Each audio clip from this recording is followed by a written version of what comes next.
유대성을 지키라. 자, 교회의 유대성을 지켜야 할 이유가 있어요. 가장 우리는 하나님이죠. 하나님께는 영광이고, 그 다음에 하나님과 우리의 관계잖아요. 우리에게는 살 길이고, 우리에게는 행복이며 또 축복이다. 자, 네 가지 한번 따라하십니다. 하나님께는 영광이요, 그 다음 우리는 뭐예요? 살 길이요, 행복이요, 축복이기 때문에. 그래서 우리는 그 교회의 유대성을 지켜나가요. 예를 들어서 에덴 동산이 하나님의 동산을 만들고 최고의 피조물인 당신의 형상을 따라 지은 아담을 거기다가 입주를 시켰어요. 그러면서 너는 지키고 다스리라. 이건 뭐냐면 예루살렘의 그 생명과실이 있고 최고의 그 축복의 동산을 아담에게 주시면서 지키라는 거예요. 이 지키라고 하는 그 의미는 뭐냐면 어떤 자가 지금 침입해 들어올 수가 있다, 이걸 암시하고 있는 겁니다. 지키라는 것은 예를 들어서 너 집 잘 지켜? 그러면 도둑이 올 수도 있다고 하는 거죠. 암시적인 거. 그래, 에덴을 지키라. 그리고 그 에덴을 관리자를 줬어요. 이게 그의 사명입니다. 관리하고 그 다음에 지키고, 그러면 영원 무궁토록 거기서 살 수 있는 그 에덴의 위대한 그 아름다움을 거기서 함께 사는 거예요. 그래, 함께 살 때 하나님께 영광을 돌리고 자기가 살 길이요, 행복이요, 축복이잖아요. 그런데 아담과 하와가 에덴을 지키지 못함으로 어떻게 됐습니까? 지키지 못하면 쫓겨났죠. 그때 하나님과의 장벽이 가로막혔고 하나님과는 이제 차단해서 끝나버린 거예요. 하나님의 생명인데 생명의 줄이 끊어져 버렸으니까 죄가 와서 죽게 되고, 그 다음에 불행이 되어지고 저주가 되어지고. 뭐 때문에 그랬습니까? 에덴을 지키지 못함으로. 그렇다면 오늘날 우리가 교회의 유대성을 알고 교회의 유대성을 지킨다고 한다면 하나님께 영광을 돌리면서 우리를 창조하신 목적이잖아요. 그 다음에 우리에게는 살 길이 되어지고 행복이 되어지고 축복이 되어진다 이거예요. 교회를 통하지 아니하고서는 절대로 하나님께 영광을 돌릴 수가 없습니다. 하나님께 영광을 돌리지 못한다는 것은 뭐냐면 하나님과의 등을 돌렸다는 거예요. 하나님의 그 생명의 그 축복에 담을 쌓아버려서 비가 아무리 쏟아진다 할지라도 가물어 메마른 땅에 우산을 우위를 입고 있으면 빠질 수 없듯이 하나님의 영광의 그 생명을 하나님과의 등져버리면 받을 수가 없다 이거죠. 그래서 살 길에서 사망이 되어진 거예요. 그래, 죽은 자에게, 사망이 있는 자에게 무슨 행복이 있고 무슨 축복이 있겠습니까? 첫 단추를 한번 잘못 깨면 그 다음부터 줄줄이 계속적으로 그 문제가 일어나듯이, 큰 대기업이 하나 부도나면 하청기업이 줄줄이 다 도산돼 버리듯이 부도나듯이 똑같은 거예요. 왜 그건 아는데 우리 신앙생활 하면서 하나님과의 관계가 어그러지면 모든 것이 다 줄줄이 다 무너진 것은 알지 못하냐 이거죠. 목사님 저 압니다. 근데 신앙생활에 그렇게 2순위도 고 차순위 3순위 하고 여가생활 중에 하나로 알고 1순위로 놓지 못하느냐 이거죠. 사람들이 참 어리석은 것이 뭐냐면요, 복을 받고 싶고 행복하기를 원하고 우리 자녀가 잘 되기를 바라고 지혜 있기를 원하고 또 내가 원한 소원대로 다 이루어지고 자자손손의 복이 계속 이어져 나가면서 행복하기를 원하고, 그러면서도 교회 생활을 안 한다 이거죠. 바쁘다, 힘들다, 나 피곤해서, 여러 가지 이유가 얼마나 많습니까? 여러분, 이유 없는 사람 없어요. 다 있어요. 있지만 우선순위를 알고 우리는 나가야 된다 이거예요. 믿으시길 바랍니다. 그럼 나는 바빠서 못 다닌다, 나는 피곤해서 못 다닌다, 그러면 교회 나온 사람은 안 바쁘고 백수들만 모입니까? 여러분들 다 백수냐고 물어보세요. 여기 나왔으니까. 그들의 눈에서 볼 때는 안 바쁜 사람이 온다 이게. 안 바쁜 사람, 피곤하지 않은 사람만 온다. 너무 강하게 나간가요? 그렇지 않습니다. 누구보다 더 바빠요. 더 바쁘고 더 힘들고, 그러나 내가 살 길이 하나님께 영광을 돌리는 길이다. 할렐루야. 그럼 오는 거예요. 그래서 그 피곤한 가운데서도 이기고 왔더니 하나님이 이루하시고 하나님께서 다독거리 주면서 그양 눈곱이 끼어서 막 비쩍비쩍하면서 왔는데 내 사랑하는 아들아 하면서 막 다독거리고 정신이 바짝 나서 막 어느 순간에 사라져버리고 나중에 힘이 생긴다 이거죠. 힘이. 그때 정신이 맞고 그 힘이 나게 주어진 가운데서 새로운 마음을 가지고 무엇을 할까, 내가 왜 살아야 할까, 이런 것들이 다 깔끔하게 정리되면서 교통정리가 되면서 살아야 할 이유를 알고 우리는 행복을 찾아서 축복의 삶을 살게 된 것을 믿으시길 바랍니다. 도대체 교회가 뭐기 때문에 그러냐, 교회가 뭐 때문에 그러냐 이거예요. 교회는 주님의 몸이기 때문에. 따라서 합시다. 교회는 주님의 몸이기 때문이다. 앞에는 나오지 않습니다. 다 잘 아는 내용이에요. 골로새서 에베소 1장 23절에 보면 교회는 그의 몸이니 이렇게 나와요. 따라서 합시다. 교회는 그의 몸이니. 에베소 1장 23절에 자, 교회를 통틀어서 주님의 몸이다 이렇게 말한단 말이에요. 근데 주님의 몸은 몸인데 지체로서 다 비춰보면 예수 그리스도는 교회의 머리다 또 그렇게 나와요. 머리다. 골로새서 1장 18절. 한마디로 교회는 예수님의 머리를 가지고 거기에 붙은 지체들과 함께 하는 연합체다 이거예요. 연합체. 우리가 고린도전서 12장 27절 본문 가운데서 한 구절 읽었잖아요. 거기에 보니까 뭐라고 나와요? 너희는 그리스도의 몸이니. 몸은 몸인데 지체 각 부분이라. 예수님은 교회의 몸이지만은 머리다 이거 머리. 근데 우리는 이런 지체의 한 부분이다.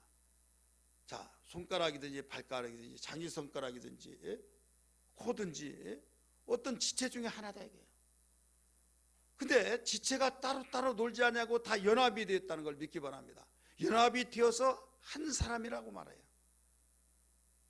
한 사람을 말할 때 지체를 다 바로 분리해서 본다면 얼마나 많냐 이거죠. 그러나 각각 마디마다 다 붙어 있고 집을 지어질 때 그 연결돼서 하나의 집이 되어진 것처럼. 그래서 연합이라는 게 중요합니다. 제가 광고 시간에도 말씀을 드렸지만은 양주시 기독교 연합회 그 내일 모임이 있죠. 어떻게 할까?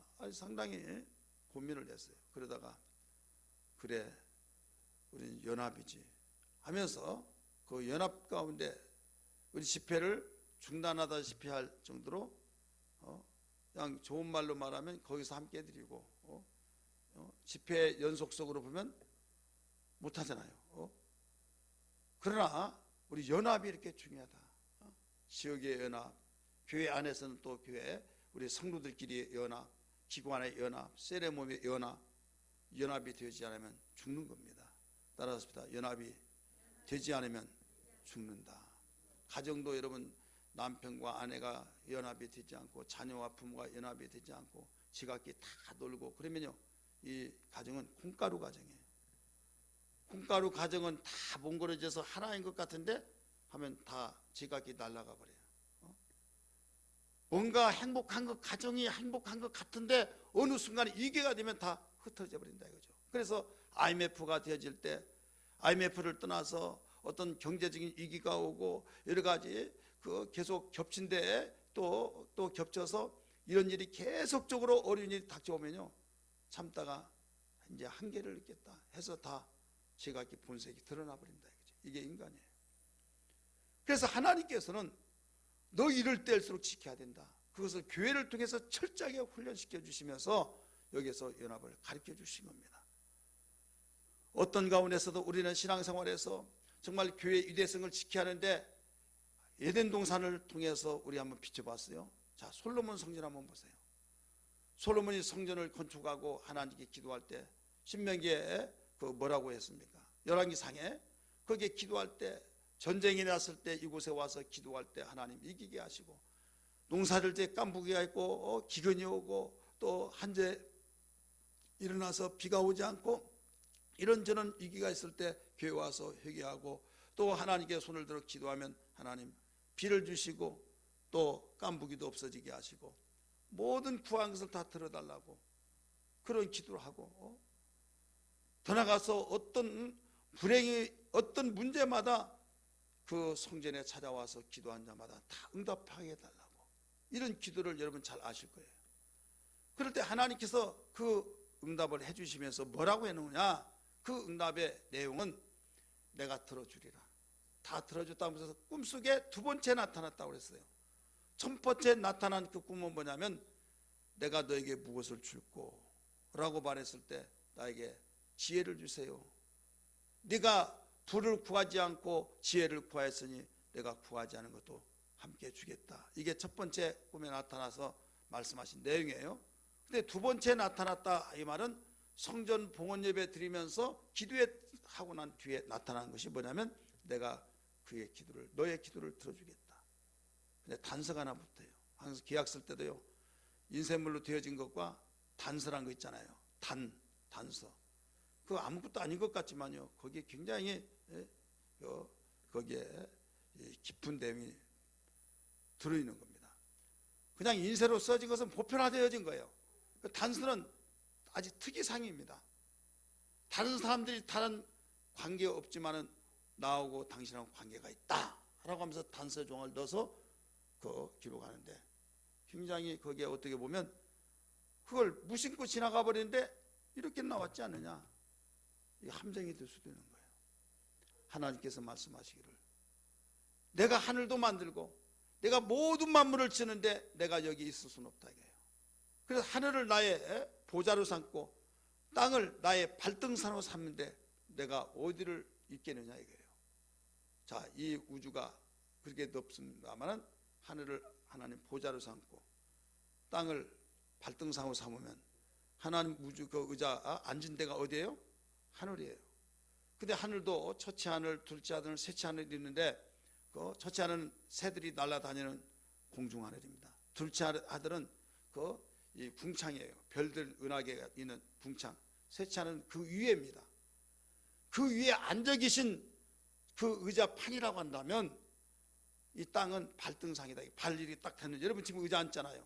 히프가 닿는데 거기는 하늘이고 그 다음에 발바닥 지금 저기 타이로 닿는 데는 발등상이에요. 그러면 하나님이 앉은 키가 얼마나 커요? 얼마나 크냐. 바로 그 쉽게 그 설명하다 보면 그 말이에요. 그러니까 이 우주에 전체 하나님이 몸으로 가득 채워져 버렸다 이거예요. 근데 아무리 호화찬란하게 지었다 할지라도 하나님 거기 거할 수 있냐? 거할 수가 없다 이거예요. 인간이 손으로 만든 곳에 내가 천지를 다 지었는데 거기에 내가 있을 수 없다. 내가 그래서 언제 너에게 그 성전을 지어달라고 했더냐? 아니라 이게 단 내 이름을 거기에 두겠다는 거예요. 따라서 합시다. 내 이름을 거기에 두겠다. 하나님의 이름을 두겠다. 우리는 기도할 때도 예수의 이름으로 기도하고 헌신할 때도 우리는 어떤 선한 일을 할 때도 예수의 이름으로 하나님의 이름으로 우리가 일할 때 그 이름은 하나님의 명예를 걸고 내 이름으로 하라. 그래서 귀신 쫓을 때도 내 이름으로 귀신 쫓으라. 병 고칠 때 내 이름으로 하라. 네가 선한 일을 할 때도 구제할 때도 내 이름으로 하라. 모두 당신의 이름을 명예를 걸고 바로 하라 이렇게 말씀하셨다 이거예요. 그렇기 때문에 그 이름이 얼마나 귀중한지 그 이름을 내가 이 성전에 두겠다 이거예요. 그래서 이름이 거하는 곳인데 만약에 네가 모세에게 명한 율법을 기록한 모든 내용과 네 아버지 다윗이 행한 그 내용대로 행하면은 내가 영원한 보좌를 이끌어 흘러가게 만들어 주지만은 네가 그릇된 길로 행하면 이 성전을 다 이방의 나라가 와서 불태워 없애버리고 지나가다니는 사람이 야 성전 건축할 때 모든 사람이 구경하러 와가지고 야 하나님 살아계십니다. 당신들이 섬기는 여호와 하나님은 정말 위대하다 이렇게 말했던 사람들이 다 불타 없어져 버리고 폐허가 돼버리니까 왜 그랬대? 그러면 여호와 하나님을 섬기지 않고 우상 섬기서 하나님 노예에서 그렇게 했대. 그러면 조롱을 받을 것이다. 이래 두 번째 나타나서 말씀하신 거예요. 그럴 때 알겠습니다 다짐했지 않겠느냐 이게요. 지키겠다 이 말이에요. 그런데 결국은 말년에 가서 지켰어요 못 지켰어요? 못 지켰다 이게요. 못 지켰을 때 선지자들이 와서 충고를 주고 또 경고 주고 나중에 그래도 듣지 않으니까 나중에 하나님 손들어 버린 거예요. 이때 바벨론이 쳐들어와서 예수님 오시기 전 주전 586년에 완전히 불타 완전히 망해버린 겁니다. 지나다니는 사람이 야 도대체 이 건물이 무슨 건물이냐. 솔로몬이 지었대. 하나님께서 설계도를 지어주고 설계도까지 내주면서 이렇게 지라운 데를 지었더니 이렇게 돼서 야 이대하다. 정말 그 신은 대단하구나. 그랬던 사람들이 불타서 없어져 버리고 침략군들이 다 금은 가져가 버리고 거기에 태워버리니까 아니 잔재만 남아버리니까 하나님이 저기 왜 그랬대? 여호와 하나님을 섬기자고 우상 섬겨가지고 하나님 노여워서 바로 저렇게 했대. 조롱거리가 된다고 하더니 말 그대로 조롱거리가 되어버렸다 이거죠. 자, 교회의 유대성을 지키지 않은 것 여기서 보여주고 있잖아요. 따라서 합시다. 유대성을 지키지 아니하면 이와 같다. 이와 같다 이거죠. 그래 우리는 어떤 가운데서도 지켜야 된다. 에덴을 지켜야 하듯이 우리는 지켜야겠고 성전을 지켜야 할 텐데 지키지 못했던 이유가 바로 그래 조롱거리가 되어지고 우리는 하나님의 명예를 가지고 하나님께 영광을 돌린 것이 우리의 사명인 것을 믿으시길 바랍니다. 그러면 주님의 그 작품 음부의 권세가 이기지 못한다고는 교회를 지켜나가고 유대성을 지킨다고 하는 것은 여러분 우리의 사명으로 알아야 될 줄 믿습니다. 그런데 지키지 못한다고 하는 것은 하나님의 유대성을 드러내놓고 영광을 돌려드려야 하는데 우리가 지키지 못함으로써 하나님의 영광을 가리우는 격이 되니 우리는 정신을 차리고 우리 일생의 기도 제목이 되어야 될 줄 믿습니다. 단순한 남의 일이 아니라 교회는 주님의 몸으로서 우리는 주님의 몸으로서의 지체이기 때문에 누구하고 관련돼서요? 나 자신. 따라서 나 자신. 남의 구경하는 것이 아니에요. 곧 나의 일이다 이게. 어떤 공동체 속에 한 회원으로 들어갔다고 한다면 내가 그 공동체의 한 회원이라고 한다면 그 공동체 잘 되면 내가 잘 되는 거예요. 할렐루야. 공동체가 무너지면 내가 무너진 거예요. 예를 들어서 회사 주식에 이제 주식이 누구는 다 그걸 사잖아요. 그러면 내가 주식을 적든 많이 사면은 그 주식의 한 회원으로서의 잘 되면 자기에게 배당이 들어오고 잘 되지 안 되면 같이 망하는 거예요. 우리는 말씀하시기를 너희는 그리스도의 몸이요 뭐라고 했어요? 지체의 각 부분이라. 그래서 교회의 위대성을 지키라 한 것은 곧 하나님께 영광을 돌리고 네가 살 길이요 너에게 행복이요 너에게 축복이니 지켜야 된다 이겁니다. 할렐루야. 여러분 이것을 누구에게 먼저 가르치지 않느냐?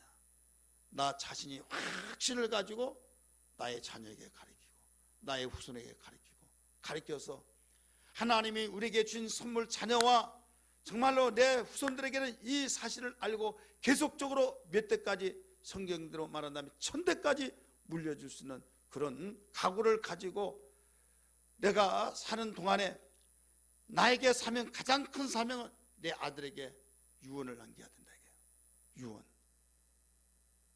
여러분 유언이 뭐예요? 야, 너 내가 억울한 있으니까 너 원수 좀 갚아다오. 우리 조상들이 나 그랬어요. 그러니까 살지도 못하면서 원수 갚아달라고 하니까 개나리 보따리 짊어지고 가서 막 활 가지고 다니면서 거기서 훈련받고 칼로 막 연습하고 해서 이제 실력을 쌓아가지고 자기 아버지 해코지 했던 그 사람 집에 찾아가가지고 잠자는데 툭툭 건들면서 뭐야? 그러니까 칼에다가 팍 태면서 꼼짝하지 말라고. 너 누구야? 나는 홍길자 동자 아들이다 하면서 네가 우리 아버지를 당신 우리 아버지 이렇게 했는데 네가 이렇게 온전할 줄 아느냐? 변명이나 한번 해봐라 막 하면서 했더니 아니 제발 좀 그 칼 좀 내려놓고 말아 빌고 막 다 두고 난데 너는 네가 그 일을 심었으니 가라 착 쳐주었다. 그러니까 나중에 이제 또 누가 우리 아버지를 죽였냐 하니까 그 홍길동 그 아들이 죽였다고 한다. 그러니까 그놈 나도 우리 아버지 원수를 갖겠다. 또 이제 그러고 다닌 거예요. 그러니까 대물림이 계속 좀 반복이 된 거예요. 이게 우리 민족의 그 부모들이 유언을 그런 유언 남겨서 그런 거예요. 그래야 안 그래요? 그랬잖아요. 그래가지고 그것이 최고 부모를 섬기고 부모의 뜻을 받들어서 이 부모에게 효도한 걸로 생각하고 그랬단 말이에요. 예수님은 그렇게 가르치지 않았어요. 원수를 사랑하라고 그랬습니다. 믿으시길 바랍니다. 그러면서 우리는 그 본인의 임무가 뭐냐? 하나님께 영광을 돌리면서 서로 살리는 일을 위하여서 하나님이 기뻐하시고 원하신 뜻을 그래서 새로운 전통을 세우는 거예요. 그래서 사랑으로 세계를 정복하신 주님의 뜻을 따라서 사랑하는데 누가 싫어할 사람이 있어요? 모든 민족이 각 세대마다 앞으로 오는 세대에서도 이 사랑을 싫어할 사람은 하나도 없는 것을 믿기 바랍니다. 여기에서 사랑하니 원수가 되냐 이게요. 원수 아니잖아요. 원수도 녹여져서 그 앞에 묻고 내가 잘못했다고 회개하면서 바로 하나님 앞으로 인도한 것을 믿으시길 바랍니다. 그러니까 여러분의 여러분의 태에서 나오는 자녀들이 얼마나 이쁩니까? 얼마나 하나님 주신 선물이요 기업이요 저 면류관입니까? 그에게 유언이 뭐냐 이게 유언이 뭐냐? 이건 나 아직 살 날이 창창해서 한 번도 생각해 본 적 없는데요. 낼 일을 몰라요. 유언 다 만들어야겠어요? 안 만들어야겠어요? 대답은 그러면서 낼 일은 모르잖아요. 그러니까 나는 너에게 이게 유언이다 하면서 첫째 뭐예요? 예? 있어야 말을 하지. 있어야. 첫째 뭡니까? 우리 장로님들 뭡니까 첫째? 너 돈 많이 벌어야 된다. 그겁니까? 내가 살거든 어떻게? 첫째도 둘째도 첫째는 이거 둘째는 이거 세 개 하면 분산돼. 그러니까 첫째도 둘째도 셋째도 넷째도 그 이상도 뭐예요? 하나님 네 목숨처럼 사랑하라.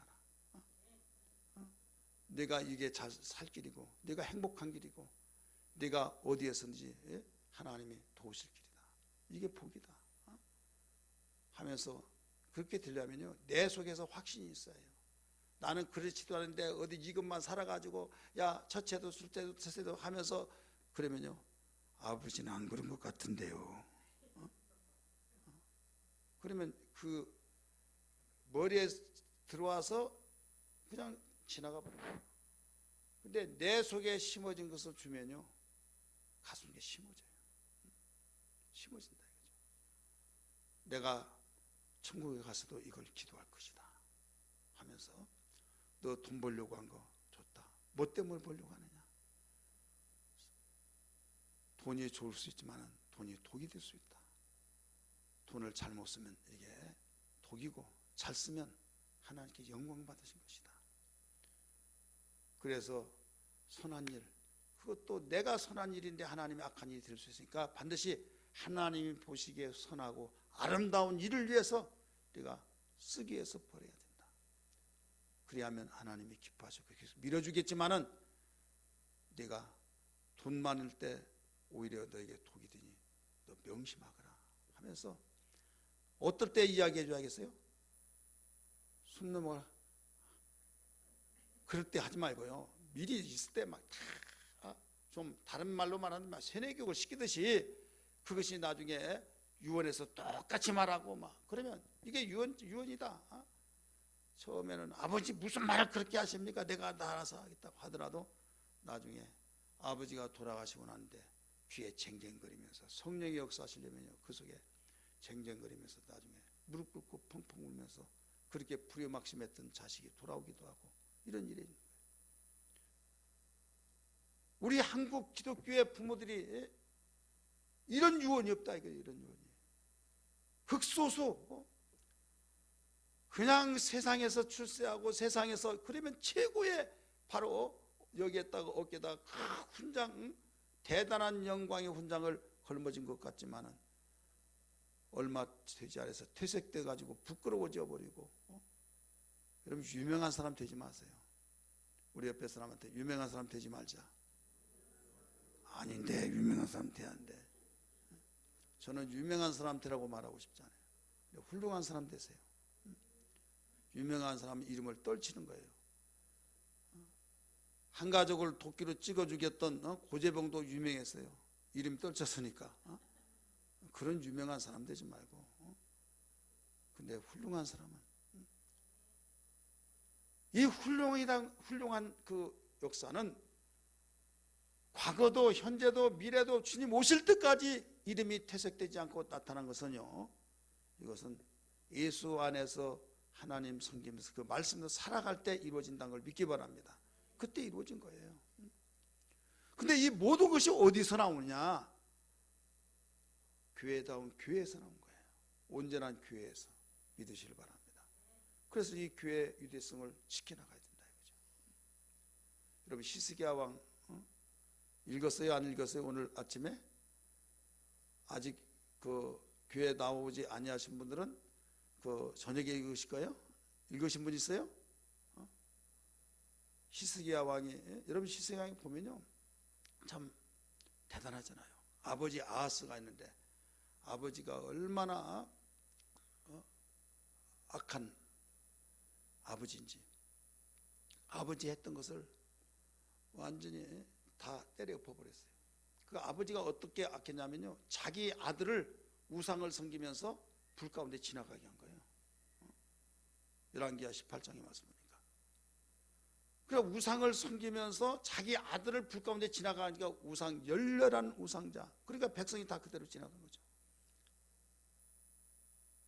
그래서 문제가 크게 어려움을 당하게 되죠. 이제 죽고 히스기야 왕이 됩니다. 왕이 되는데 히스기야 왕이 나는 우리 아버지 같이 하지 않겠다 해서 막 계획을 일으킵니다. 하나님 잘 섬기게 하고 막, 그러니까 막 강력한 나라가 되어진 거예요. 그러면서 그 형통하고 주변의 나라 사람들이 꼼짝하지 못하고 아수르가 막 그 침략해 오는데 아수르도 거기에 덤벼들지 못한 거예요. 블레셋 막 다스리고. 우리 한번 성경 띄워줘 보세요. 시작. 히스기야가 이스라엘 하나님 여호와를 의지하였는데 그의 전후 유다 여러 왕 중에 그러한 자가 없었으니 곧 그가 여호와께 연합하여 그에게서 떠나지 아니하고 여호와께서 모세에게 명령하신 계명을 지켰더라. 여호와께서 그와 함께 하심에 그가 어디로 가든지 형통하였더라. 저가 아수르 왕을 배반하고 섬기지 아니하였고 그가 블레셋 사람들을 쳐서 가사와 그 사방에 이르고 망대에서부터 견고한 성까지 이르렀더라. 아멘. 자, 하나님 잘 섬기니까 이런 역사들이 막 강해지니까 아수르가 그 당시 제국주의인데 그런 나라가 침범을 하지 못한 거예요. 자기 아버지 시대 때는 아수르에게 이거 비벼가지고 목숨 살기 위해서 그래서 너 1년에 얼마씩 내라. 그러니까 그거 받아가는 재미 때문에 놔뒀어요. 그런데 히스기야 왕이 하나님 섬기고 하나님 우리 도와준다. 하나님 섬기면 하나님이 함께 하신다. 그리고 조공을 안 바치니까 이것 봐라 그 건방지네 해서 들어와서 완전히 쓸어버리려고 하는데 그걸 막아냈다 이거예요. 어떻게 막았습니까? 그가 막아내서 하나님과 함께 했기 때문에 하나님이 막아내신 걸 믿기 바랍니다. 이걸 단순한 그때 이야기로만 끝나지 말고 우리 적용시켜서 보세요. 우리가 어려운 것은 그때나 지금이나 앞으로 시대도 다 똑같습니다. 그걸 이겨내냐 이겨내지 못하느냐 이게 관건이에요. 믿기 바랍니다. 어떤 사람은 잘 나가면 그 사람은 어려운 일 없다라고 생각하는데 여러분 뚜껑 열어놓고 다 이야기를 들어보면요 어려운 때가 없는 것이 다 있는 거예요. 우리 심재숙 우광재 장로님 아주 편안하고 아주 근심 걱정도 없고 어려움도 없은 것 같은데 어려움이 한 번도 없었어요? 바로 그렇잖아요. 여러분 보기에는 아무 일이 없이 정말 평안하고 대류회를 쫙 카페트 깔고 거기에 걸어가고 어서 오십시오 하고 그렇게 막 살아가는 것 같은데 가까워질수록 열어놓고 보면요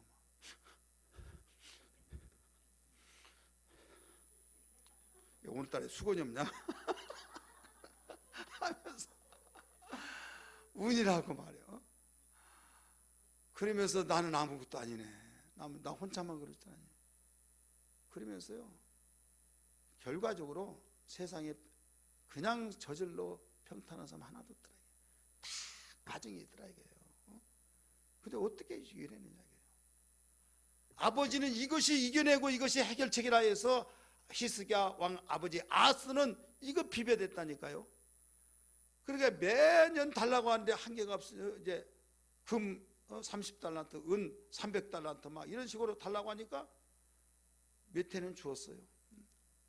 근데 줄 곳이 없으니까 그리고 이제 병이 나가 죽어버렸어요.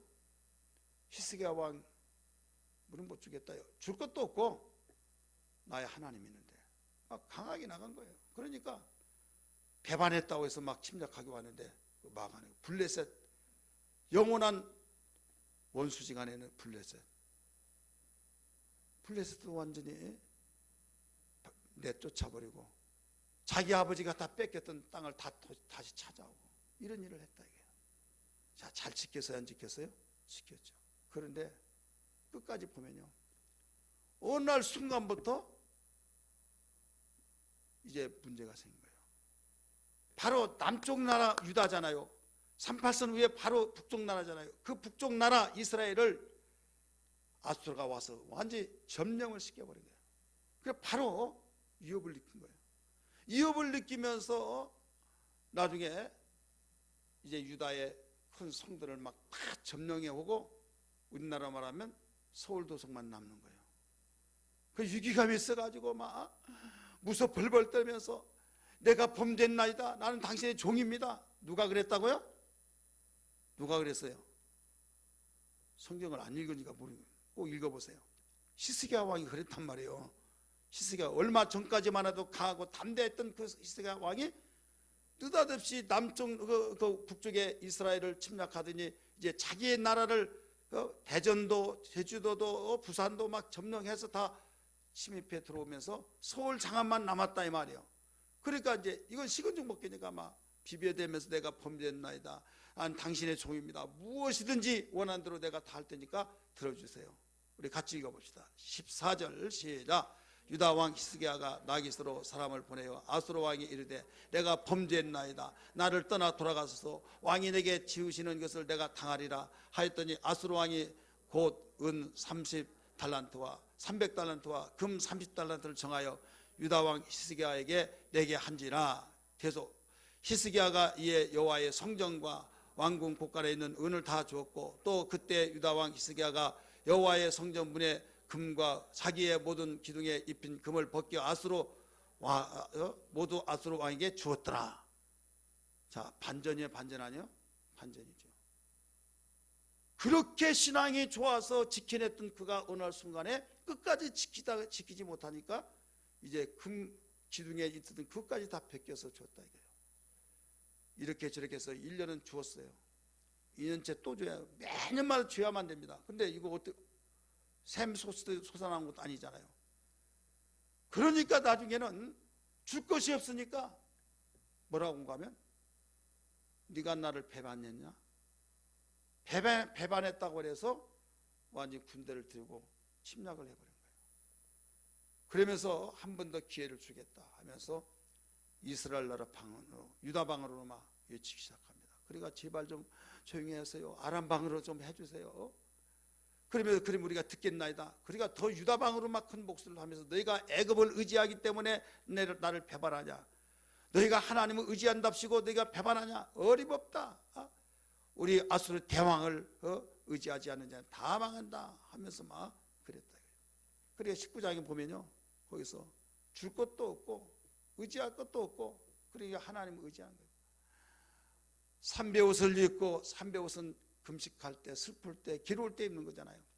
그러면서 옷을 찢으면서 편지를 갖다 놓고 막 엉엉 울면서 기도할 때 하나님께서 이사야 선지자를 통해서 염려하지 말라, 내가 이 성을 보하리라 그러더니 그날 밤에 천사를 보내서 18만 5천 명을 산 송장으로, 죽은 송장으로 만들어봤던 걸 믿으시기를 바랍니다.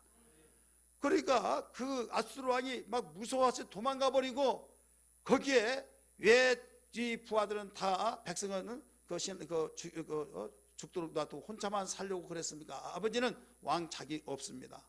그러면서 자기 아수르 왕이 왕궁에 가서 제사 지르려고 한데 아들이 와서 등에다 칼을 꽂아서 죽여버렸다 이거죠.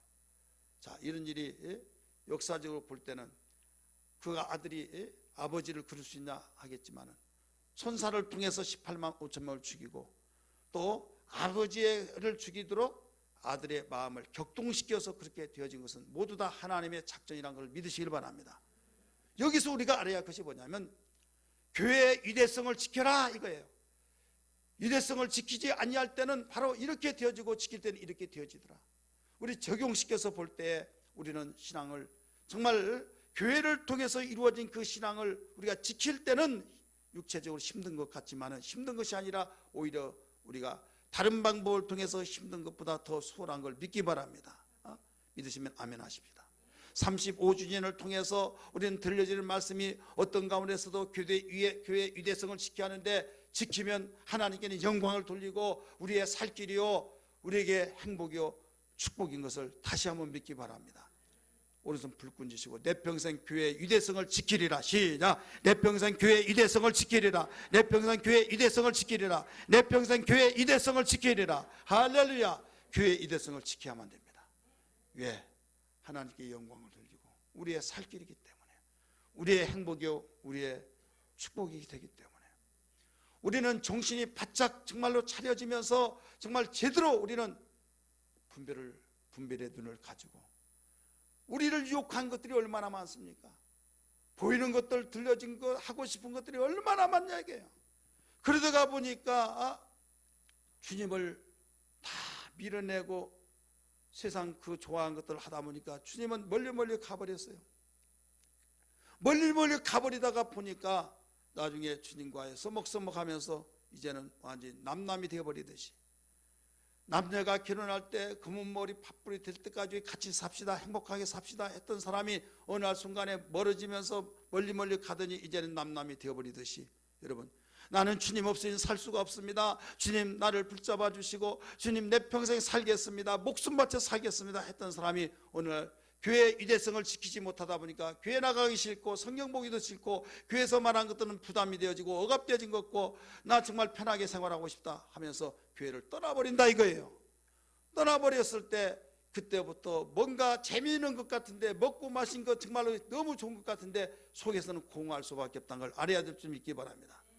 세상 것은 수가성의 여인처럼 모두 갈증을 느낀다는 걸 알아야만 됩니다. 아무리 먹고 그때는 시원하고 야 좋다, 신바람 난다, 살 것 같다 하는데 돌아서면 또 갈증을 느끼는 거예요. 물질의 갈증, 이성의 갈증, 또 어떤 명예의 갈증, 또 취미생활의 갈증, 우리의 정말 하고 싶은 일을 다 해서 다 정말 나같이 행복한 사람 어디 있으리 할지라도 예수 안에서 우리는 참 행복을 찾지 못하면 갈증이란 걸 알아야 될 줄 믿기 바랍니다. 그래서 시편 기자가 고백하기를 하나님을 가까이 한 것이 내게 복이라, 대저 주를 멀리한 자는 망하리로다. 내가 하늘이란 땅이라 어디에서도 주밖에 삼할 자가 없다 라고 고백한 것을 믿으시길 바랍니다. 왜? 하나님은 우리 만드실 때 영적 존재로 만드셨기 때문이에요.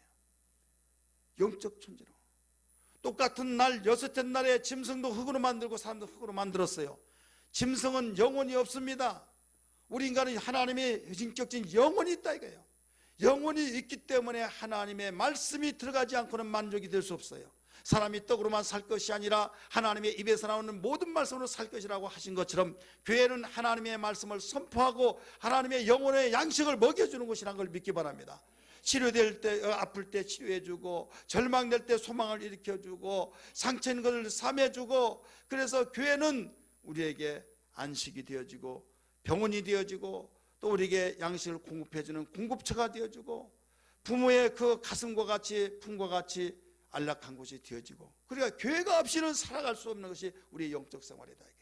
그렇기 때문에 수많은 기관들을 얼마든지 세울 수 있겠지만은 하나님께서는 그 기관을 세우지 아니하시고 가정이란 기관과 바로 교회라고 하는 기관, 하나님이 공인하신 기관, 주님이 말씀하시기를 바로 내 피로 세운 이 교회라고 말씀하셨고, 성령으로 탄생된 교회로서의 음부의 권세가 이기지 못한다. 세상의 어떤 군왕들이 이 교회를 없애려고 하지만은 이기지 못한다 해서 수십 개에 걸쳐서 바로 교회를 없애려고 하는 그런 군왕들이 교회를 대적한 자는 다 죽고 망하고 그러더니 결국 교회는 오늘날까지 계속 세워지면서 땅끝까지 복음이 전파되고 알지 못한 그들에게까지 이 복음을 증거하라고 하신 말씀대로 계속 하나님 나라는 전파돼서 확장되고 있다는 걸 믿기 바랍니다. 그렇다면 우리는 교회 속에 들어와서 교회의 하나가 되어진 가운데서 그 유대성을 알고 지켜야 하지 않겠느냐 이게요. 우리는 성경에서 주님이 가르쳐준 그 가운데서 무엇을 알 수 있습니까? 포도나무 비유를 통해서 알 수 있잖아요. 요한복음 15장에 그 잘하는 나는 포도나무에 너희는 가지니 내 아버지는 그의 농부다. 가지가 나무에 붙어 있을 때만이 바로 살 수 있는 것처럼, 그리고 가지가 나무에 붙어 있을 때마다 열매를 거두어서 하나님께 아버지께 영광을 돌릴 수 있듯이 우리는 분명한 사실 관계, 아버지와 아들과 우리의 그 관계는 아버지는 농부요 나는 포도나무요 너는 가지니 가지가 나무에 붙어있는 그것만이 너에게 살 길이다 이거예요. 그러나 물질이 있으면 나는 살 수 있다. 예수 안 믿더라도 예수 믿는다고 해서 돈 먹여주냐 하면서 주님을 저버리고 물질만 가지고 명예만을 가지고 세상에 어떤 여러 가지 정말 내가 좋아하는 것을 쫓아가니라고 주님과 관계가 끊어져 버리면 포도나무 가지가 나무하고 완전히 끊어져 나간 거 똑같다 이거예요. 가지인데 가지는 뿌리에서 빨아 올리는 나무가 가지로 공급을 시켜주는데 가지가 붙어 있을 때 끊어져 나가는데 어떻게 여러분 공급이 됐냐 이게요. 그건 죽은 거예요. 땅에 떨어지면 사람들이 왔다 갔다 밟히면서 모아다가 불에 던지느니라 라고 가르쳐 줬잖아요. 깨달아지면 아멘 하시기 바랍니다. 강력하게 요한복음 15장 포도나무 비유를 가르쳐 줬잖아요. 그래 우리는 교회의 유대성은 여기에 있는 거예요. 하나 되는 거. 그래서 어떤 일이 있더라도 나는 교회와 끊어져서는 살 수가 없다. 믿습니까? 교회라고 하니까 나하고 직접적인 관계가 없는 것처럼 느껴져서 그냥 남의 일처럼 생각한대요. 너희는 그리스도의 몸이요 지체 각 부분이기 때문에 나라는 사실을 알아요. 교회 회원 중에 나 관련되기 때문에 내가 살 길, 내가 행복의 길, 내가 정말로 축복의 길, 하나님께 영광 돌린 길은 교회 속에 있는 나 자신이 하나가 되어 지켜나가야 된다. 여러분 어떤 무엇보다도 이 기도가 먼저 돼야 될 줄 믿습니다. 주님 뜻대로 살기로 했네. 주님 뜻대로 살기로 했네. 주님 뜻대로 살기로 했네. 뒤돌아서지 않겠. 이 세상 사람, 이 세상 사람 난 몰라줘도, 이 세상 사람 난 몰라줘도, 이 세상 사람 난 몰라줘도 뒤돌아서지 않겠네. 세상 등지고 세상 등지고 십자가 보내. 세상 등지고 십자가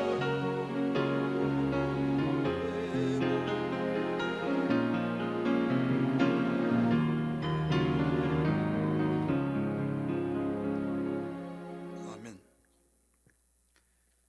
내가 물 마실 동안에 한 절을 더 했으면 내가 편안하게 마실 텐데 딱 그쳐버려서 더 이상 마시지 말라고 한 신용인 줄 알고 나중에 기회 있으면 마실게요.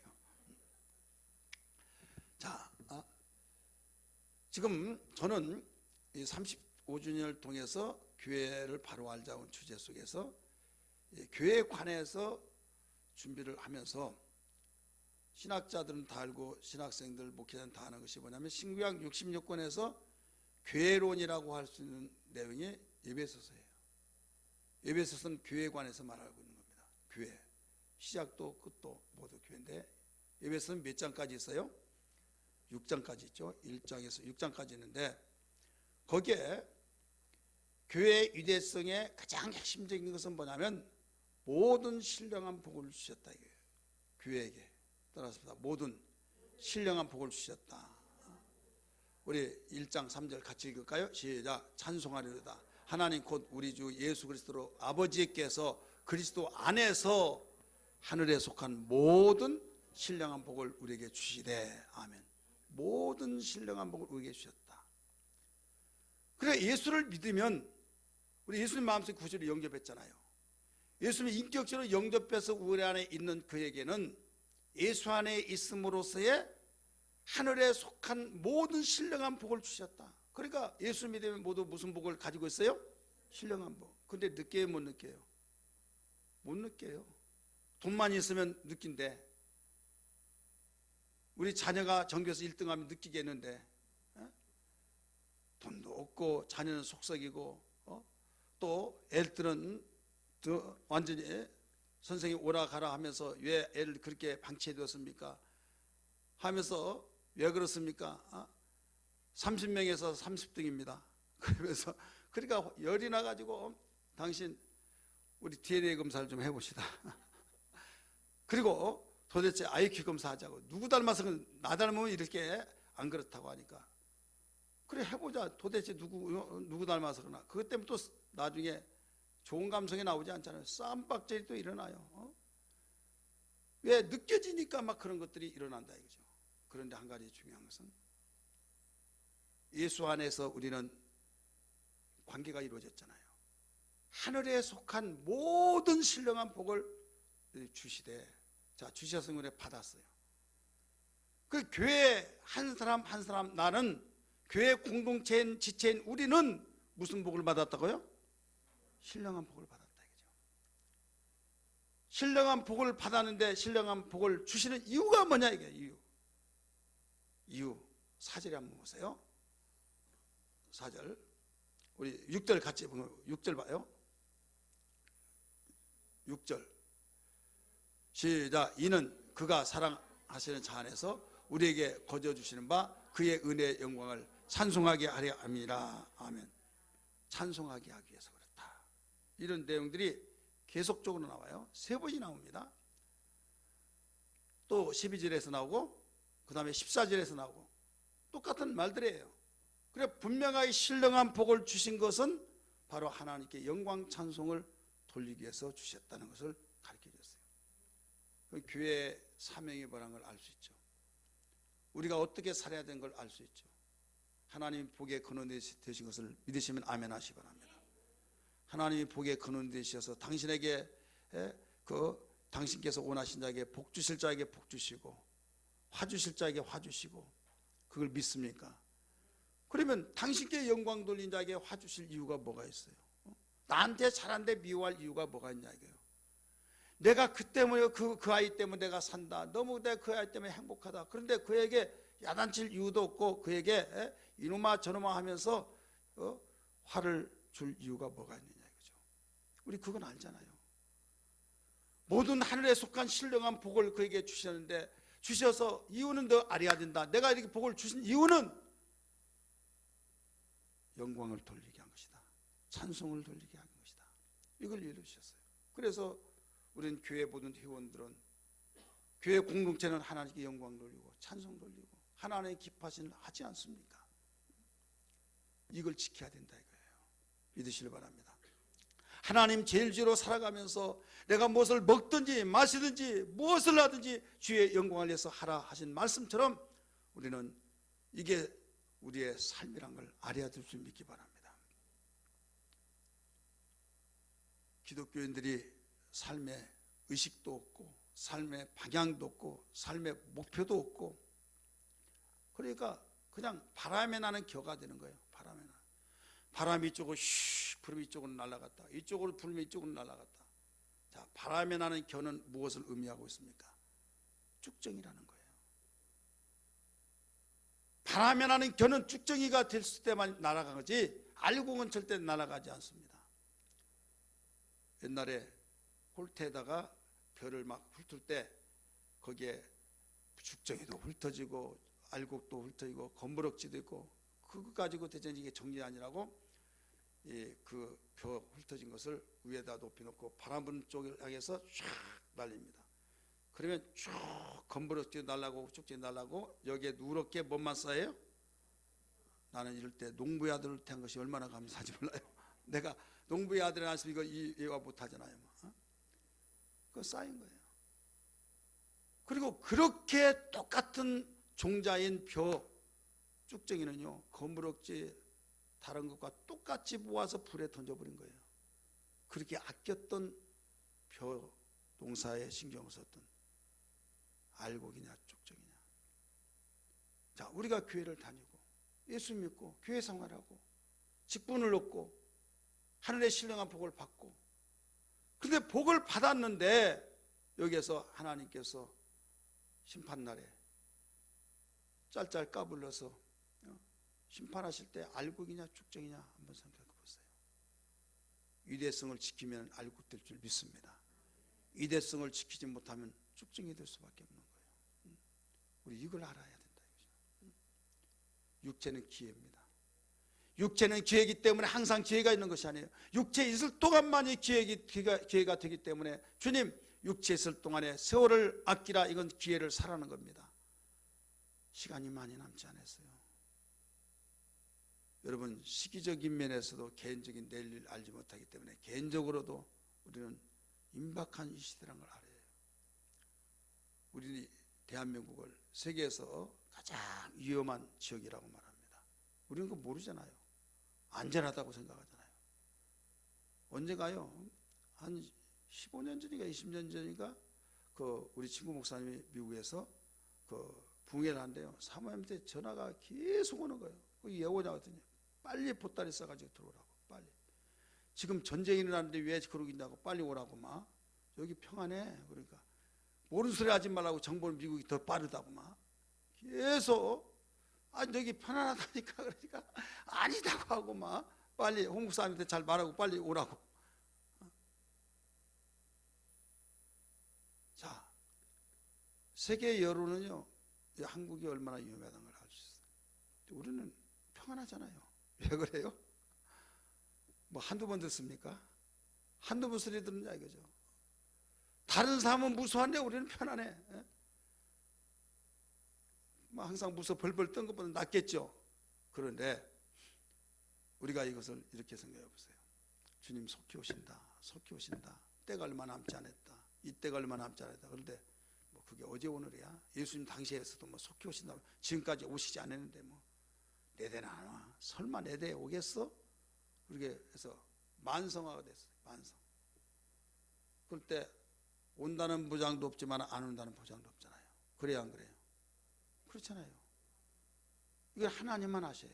오직 하면 예수님 말씀하시기에 나도 모르고 천사도 모르고 아버지만 하신다 말씀하셨어요. 근데 분명한 것은 내가 속히 오리라. 속히 온다는 거예요.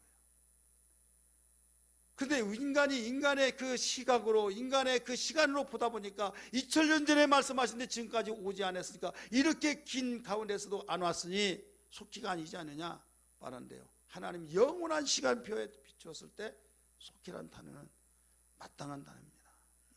어제도 영원이라는 시간을 그려놨잖아요. 그리고 예수님이 마태복음 24장 14절의 말씀 보면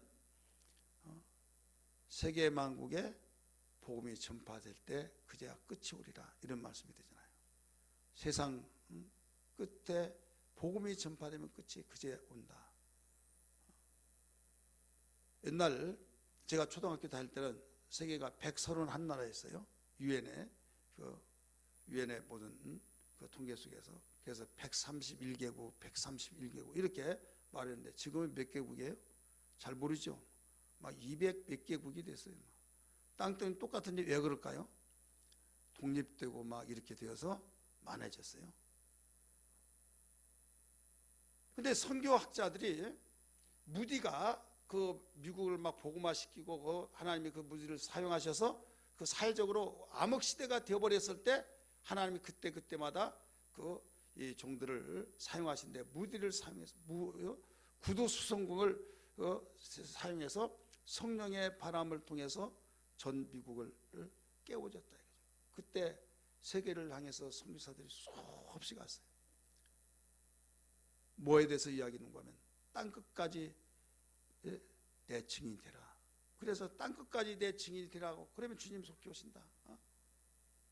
그럴 때 나라마다 다 보내고 깃들을 다 꽂아가면서 했는데 이제 모든 세상에 복음을 다 전했다 해가지고 이제 주님 속히 오신다 했어요. 왜? 모든 나라가 그 민족이다 해서. 그런데 나중에 성경을 보니까 영어 성경에는 나라를 민족으로 해놨더라 이거예요. 근데 원어의 성경은 민족과 나라는 다르다. 민족은 여러분 그 중국에는 한 나라지만은 거기에 소수민족들이 얼마나 많습니까? 소수민족이 뭐 55개의 족속이 그 민족이 있고 막 그러잖아요. 필리핀은 더 많아요.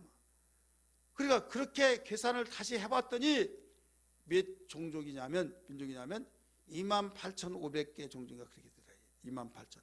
우리 선교 다시 해야 된다. 다른 새로운 전략을. 그래서 그때부터 그 선교 전략을 선교학자들이 모여가지고 이제까지 우리의 성경을 잘못 가르쳐서 나라를 민족으로 봤기 때문에 복음이 전 세계 다 전했다고 하는데 민족으로 봐야 된다 해서 그 28,500 그 민족을 하나하나 다 짚어가면서 복음을 지금 거기에 복음을 전해야 된다. 미종족 전도 이렇게 말하잖아요. 그러면서 예수님의 재림의 시계를 선교학자들이 만들어 놓은 거예요. 그러면서 10년 단위로서 이렇게 하면서 지금은 몇 종족이 남았냐? 500여 종족이 남았다 이거죠. 500여 종족. 그럼 무슨 의미란 걸 알잖아요. 그래서 마태복음 24장 14절에 있는 말씀처럼 이제야 끝이 오리라. 온 세상에 복음이 전파될 때 끝이 온다. 그러니까 세상이 좁고 정말 마음이 쏠리고 유혹받을 때가 많이 있고 하지만 우리는 시각이 하나님의 자녀로서 천국을 바라보면서 교회의 이대성을 안다고 한다면 깨어있는 생활이 뭐냐? 우리는 구별된 자답게 하늘의 이상을 가지고 살아야 된다 이거예요. 세상이 알지 못한 그걸 먼저 보고 우리는 준비하면서 근신하라 깨어라 우는 사대가 도로 다니면서 삼킬자를 찾고 있나니 라고 가르쳐 주시면서 일러준 그네요. 그래서 우리는 지금 방심하고 기분 나쁘면 기분 나쁘다고 해서 안 나오고 힘들면 힘든다고 안 나오고 또 짜증나서 안 나오고 기분 내키지 않는다고 안 나오고 에라 모르겠다 해서 막 그냥 각개준투 하듯이 다 이리저리 신앙이 만신창이 되어버리듯이 그래도 완전히 만성병이 걸려서 알지를 못한다 이거예요. 내가 무슨 잘못이 있는 것도 알지도 못하고 다 그런 거 아니냐?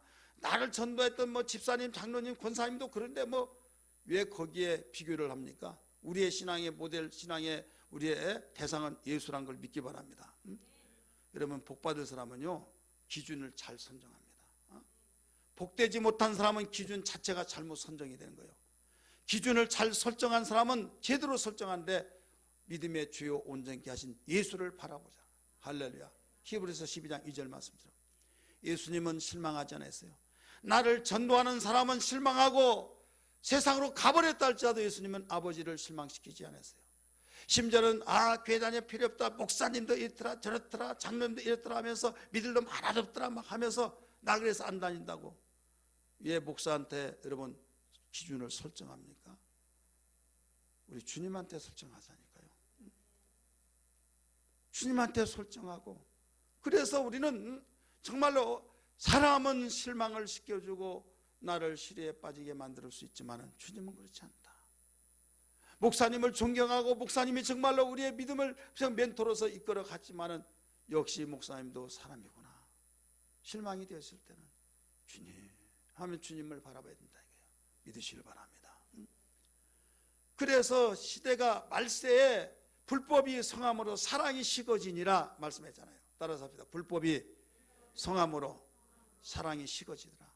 사랑이 식어지니까 찌그럭 하면서 자기의 마음이 자기의 주장 것이 법이 된다 이거예요. 법이 따로 있는 것이 아니라 내가 원하고 내가 법이다면 그게 법이에요. 그게 불법이다 이거예요. 불법을 더 사랑하고 있는 거예요. 그래 교회 안에서도 내가 싫다는데 왜 그러냐? 교회 목사는 또 그렇게 설교하면 교인 떨어지고 교회 모이지 않으니까 비유 맞춰서 어떻게 했더라도 사람들의 심리를 알아서 다독거려 주려고 하다 보니까 나중에는 피곤해 지쳐버리고 같이 나자빠진 거예요. 여러분 주의 종은 하나님의 종인 걸 믿기 바랍니다. 하나님의 말씀을 받아서 이끌어 줄 때 순종하고 따라주고 협력이 되면 감사하고 감사하지만은 따라주지 않을 때 오직 권면하고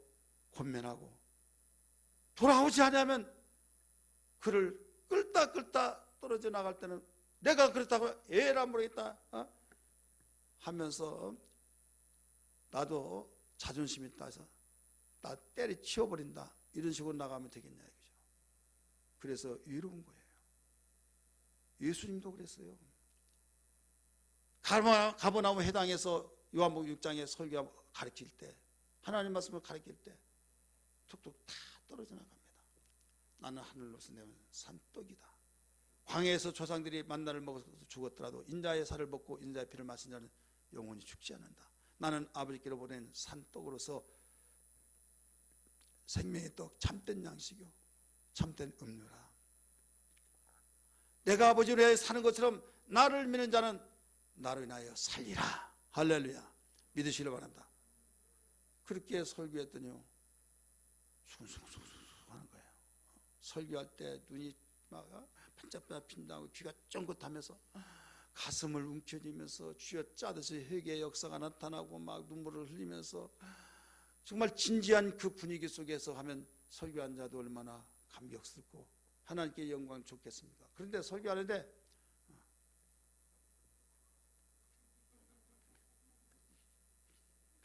한쪽에 그러고 있으면요 힘 새는 거예요.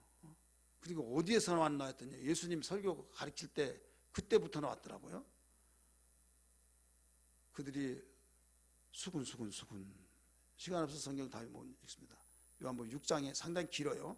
거기 다 나와요. 수군했다. 힘 다 떴다고 그랬어요. 야, 그게 말이 되냐? 저자의 피를 먹고 저자의 살을 먹는 때 살인데, 야, 우리 조금씩만 마시더라도 그 피 다 없어져 버리겠다. 야, 이걸 말이라고 하느냐? 하면서 수군 막 하니까 예수님이 그걸 알아차리고 요한복음 6장 61절 이하에 너희가 수군거리냐? 인자가 이전 있었던 곳으로 올라갈 것을 올라간 너희 두 눈으로 똑똑히 볼 것 같으면 그때는 어찌하려느냐 하면서 63절에 내가 너희에게 이런 말은 영이요 생명이니라 믿으시길 바랍니다. 그러면서 다 가버렸다 이거죠. 12세대가 남아요. 12세대가 남을 때 이렇게 말합니다. 너희들도 가려느냐? 다른 자들도 가는 너희들도 가려느냐? 68절에 시몬 베드로가 이르되 주여 영생의 말씀이 계시오매 우리가 누구에게로 가오리까? 예수님이 다 간다 할지라도 나는 혼자 있지 않다. 내 아버지와 함께 있다.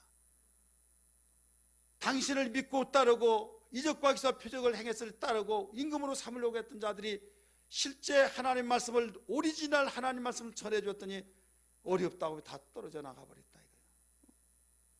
제가 성경으로 설교하다 보니까요 어떤 사람들은 지겹고 뭐에 다른 교육이 틀리고 막 하면서 투덜거리면서 그런 사람이 굉장히 많아요. 제가 굉장히 막 너무 가슴 아픈데 요한복음 6장에서 위로의 소망을 가졌어요. 주님 설교를 그랬구나. 나는 아버지와 함께 계신다 하면서 주님이 스스로 위로를 받으셨고 너희들도 가려느냐? 가려면 가라 이거예요. 그러나 너희가 다 간다 할지라도 나는 혼자 있다. 근데 나 혼자가 아니다. 아버지와 함께 있다. 이게 사명자라는 걸 믿기 바랍니다. 그럴 때 주여 우리가 주님께 영생이 있는데 어디로 가오리냐고 이렇게 고백했던 것처럼 끝까지 남는 자가 여러분 교회의 위대성을 지킨 것을 믿기 바랍니다. 끝까지 남는 자. 세상은 여러분 우리를 손짓하고 유혹한 자가 얼마나 많은지 몰라요. 나의 관심사가 정말 나를 끌어오르게 만들고 끌어오면서 가면서 내 마음이 그쪽으로 쏠리고 교회는 그냥 껍데기처럼 몸만 왔다 갔다 하고 시간 바쁘다 하면서 예배 드린 중 만둥하고 또 지나가고 무슨 광고하면 광고가 이렇고 저렇고 하면서 모이는 것도 그렇게 맞냐고 하면 지금 시대가 어떤 시대인데 하면서 별의별 소리를 다 하면서 생각하면 불평과 원망 속에서 여러분 신앙생활 하니 어떻게 교회의 위대성을 지키느냐 이거예요. 위대성을 여러분 지키는 것은 먼저 어제 저녁 말씀드렸던 것처럼 가치성을 알아야 해요. 교회의 위대한 가치성 믿으시길 바랍니다. 하나님께 영광이요 내가 살 길이요 나의 행복이요 나의 축복이요 이것만이 나에게 살 길이다 이거예요. 교회. 왜? 교회는 주님의 몸이요 주님이 교회의 머리가 되셔서 머리 되신 주님이 교회를 핸들링할 때 주님은 죽었다가 살아나신 생명이 좀 나타나기 때문에 망할래 망할 수가 없는 분이라는 걸 믿기 바랍니다. 주님이 망하지 않는 이상 주님의 몸이요 우리는 그 지체로서의 망하지 않는 걸 믿으시길 바랍니다. 이건 절대적인 불변의 진리인 것을 믿으시길 바랍니다. 우리는 이것이 계속 운동이 일어나야만 됩니다. 이 사실이 우리의 신비 속에 가슴 속에 새겨져서 가장 먼저는 나의 가정 속에 이 운동이 일어나야 될 줄 믿습니다. 가장 먼저 여러분 자녀를 사랑하고 가정을 사랑한다고 한다면 이 사실을 여러분 눈물을 흘리면서 애통하고 우려도 힘써도 이것은 심어줄 수가 없기 때문에 성령의 능력으로만 심어줄 수 있기 때문에 애통해야 될 줄 믿습니다. 근본 35주년 기념성회를 통해서 이 운동이 일어나기를 주의 이름으로 축복합니다.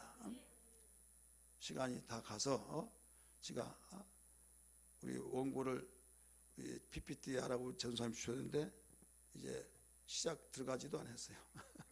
그래서 목요일날 할게요. 내일이 수요일날 맞죠? 네. 그래서 이 에베소 6장에 보면요 정말 놀라운 사건들을 발견할 수 있어요. 그래서 여기 계신 분 절대 빠지지 마시고 또 여러분들 빠지지 않는 대신에 붙여가지고 오시기 바랍니다. 우리 옆에 분에게 붙여가지고 오십시다. 절대 빠지지 마시라고.